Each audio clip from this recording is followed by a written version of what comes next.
महाराजांची शिवाजी महाराजांची कीर्ती बेफाम होती.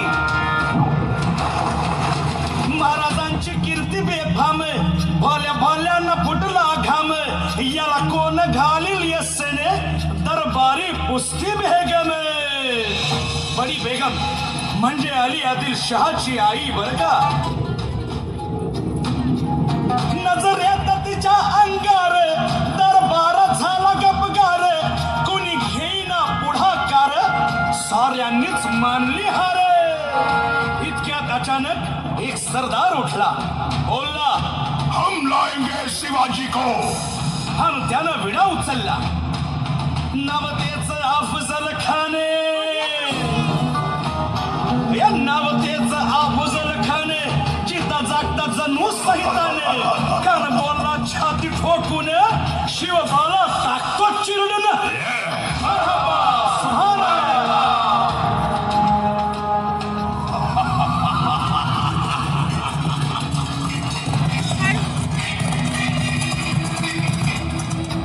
आता शिवबाचं काही खरं नाही.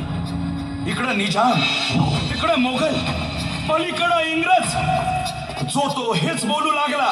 महाराज, आपला जीव मोलाचा आहे. खानाचं सैन्य अफाट आहे. त्याच्यासमोर आपला टिकाव लागणं अवघड आहे. काही दिवसांसाठी आपण कुठेतरी अज्ञातस्थळी निघून जा.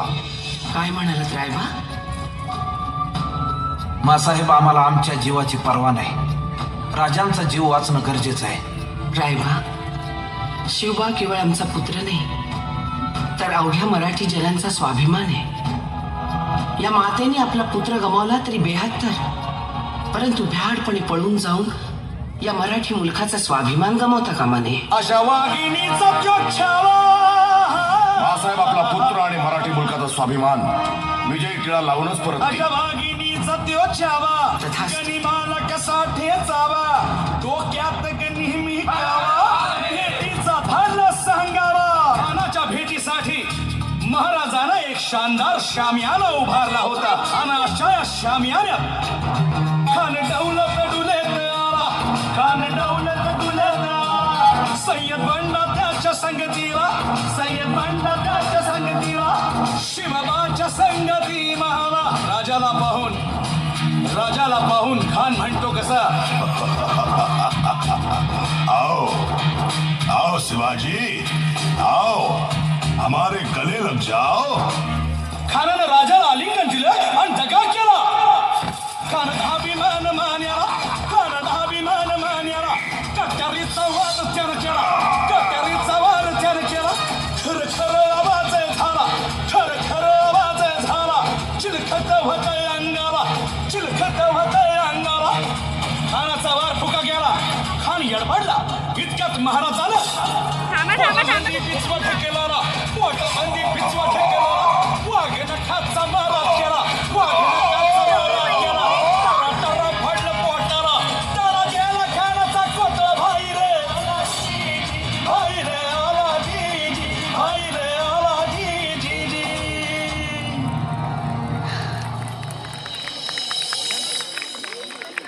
अफजल खानाच्या वधानंतर महाराजांनी स्वराज्यवाढीची मोहीमच हाती घेतली. पाहता पाहता पन्हाळ्यापर्यंतचा प्रदेश जिंकून घेतला.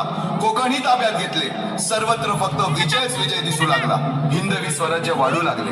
अशा या वाढत्या हिंदवी स्वराज्यावरती संकटे येतच होती. पुढे स्वराज्यावर संकट आले ते म्हणजे सिद्धीचे, सिद्धी जोहरचे.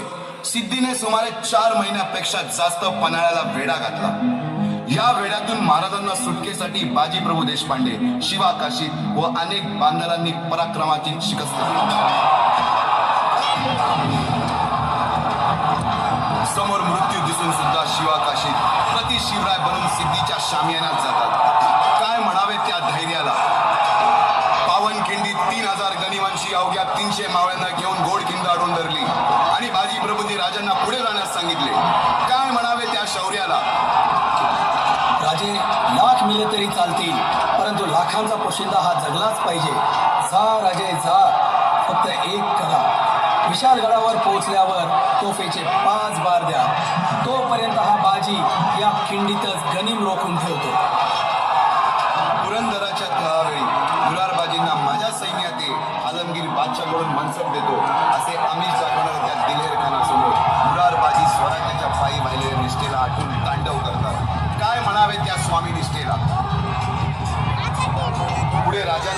कोंढाण्याला जावे लागले. तेथील औरंग्याच्या मगरमिठीतून निष्ठून आल्यावर तहात दिलेल्या किल्ल्यापैकी जेव्हा कोंढाणा घेण्याची वेळ आली तेव्हा स्वतःच्या मुलाचे लग्न बाजूला ठेवून सुभेदार तानाजी मालुसरे पुढे आले. काय म्हणावे त्या त्यागाला. ही मोहीम मॅच फत्ते करणार राजू. आधी लगीन कोंढाण्याचं, मग माझ्या रायबाचं. अशा या स्वराज्याच्या यज्ञकुंडात अनेक महावीरांनी शौर्याची, निष्ठेची, त्यागाची संविधा धारण करून आहुती घेतली. अशा कित्येक महावीरांनी पराक्रमाची पराकाष्ठा करत स्वराज्याचे एक एक दगड, चिऱ्या, पायऱ्या बसवल्या, घडवल्या. एक एक बुरुज बांधला गेला आणि आता वेळ आली त्या बांधलेल्या भक्कम गडावर विजयश्री धारण केलेला भगवा ध्वज चढवण्याची, म्हणजेच आपल्या महाराजांच्या, शिवरायांच्या राज्याभिषेकाची.